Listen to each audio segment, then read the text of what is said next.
Hey everyone, Sean here again. This is the presentation for IMAP and DNS. And alright, let's go ahead and get started. First up, have a little lay of the land here.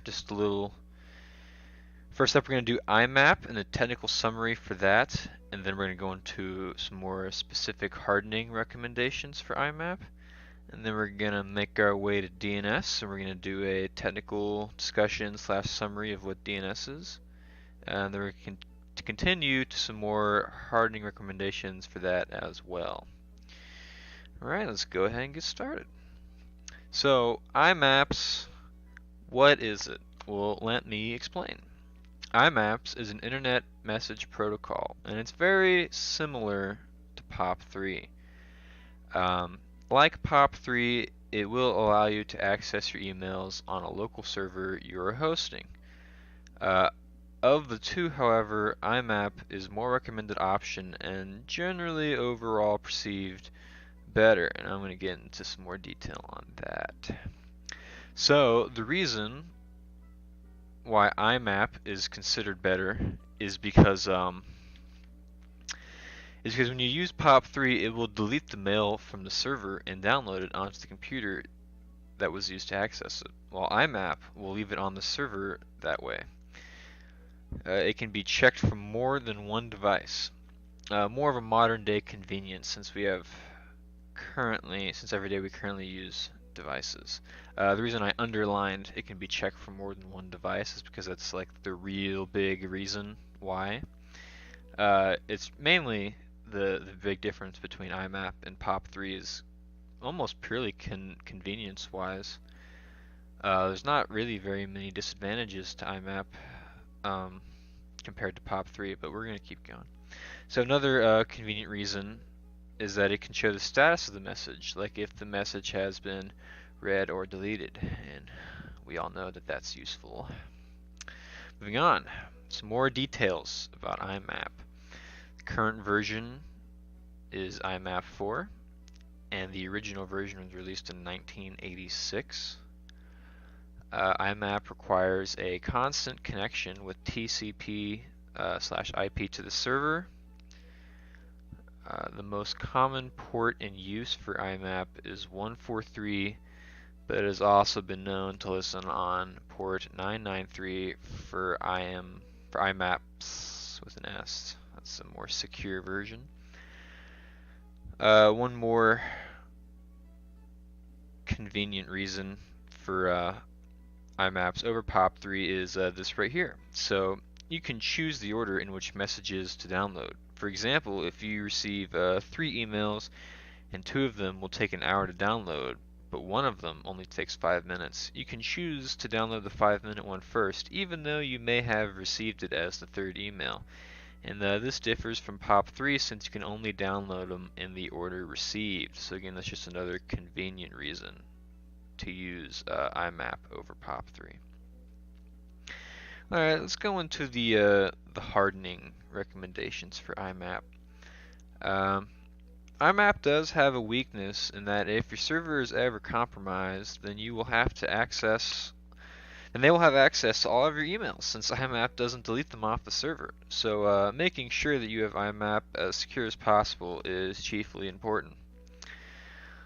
So the first step that I would take for hardening IMAP would be to configure it for port 993, which is the port used by IMAPs. That's the more secure version of it, meaning that your data will be encrypted. Alright, so here's some more hardening recommendations. I would incorporate a sender policy framework, or an SPF. An SPF is designed to detect forged emails. Kind of a personal note on this, I actually work a lot with these every day at my job, and I would do bank security, and there are a lot of forged emails trying to go on in that area. So I personally just decided not to have some experience with that stuff. I would implement a disk quota since all the servers store the mail, and so you're going to want to put a limit on that. That way you don't have one person who's hogging all the storage on the server, you know. Typically places will put like 100 gigabytes for emails. I think like Google does like 5 terabytes, which is insane if you consider emails, but emails are very popular nowadays. So let's move on to the technical summary of DNS. So DNS stands for a domain name system.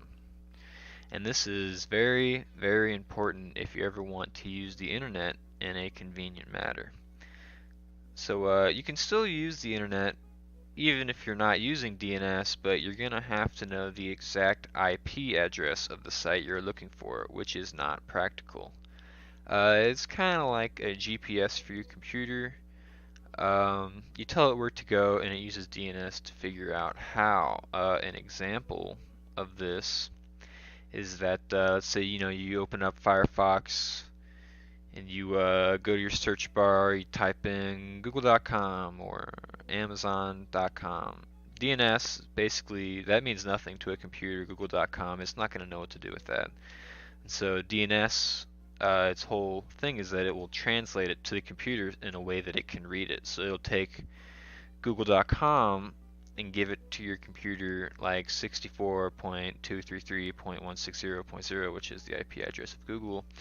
And your computer's like, oh, that's where I'm going. Okay, that makes sense, because it doesn't know what to do with google.com. So that's what DNS is for. It typically uses port 53, and it also uses TCP and UDP, but you're really going to want to use TCP so you know the request is getting received on the other end.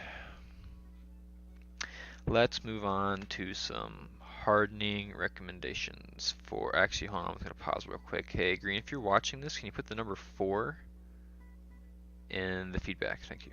Alright, so some more hardening for DNS.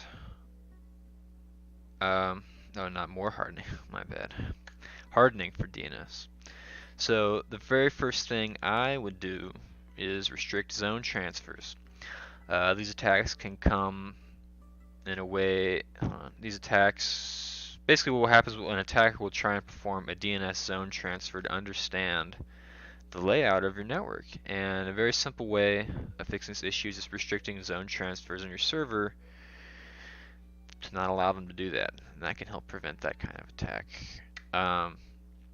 A big one is disable DNS recursion.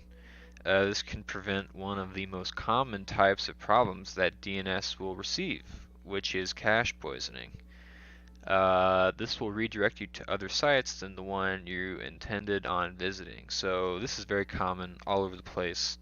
Click on a link, you think you're going somewhere, boom, you're somewhere else. And you're like, how did I get here? Why is there malware being installed on my device as I'm speaking? Well, that's cache poisoning. Very terrible. But there's a really easy way. Just disable DNS recursion. Should help you out a lot in that area. Some more details for hardening on DNS. Enable DNS for secure connections only. And bind should only be running on non-root accounts to reduce the severity of the account. That way they can't do too much damage. Okay, well that is about it for now. Thank you guys for sticking around. I hope you learned something, and I want you to have a nice day. Alright, see you next time.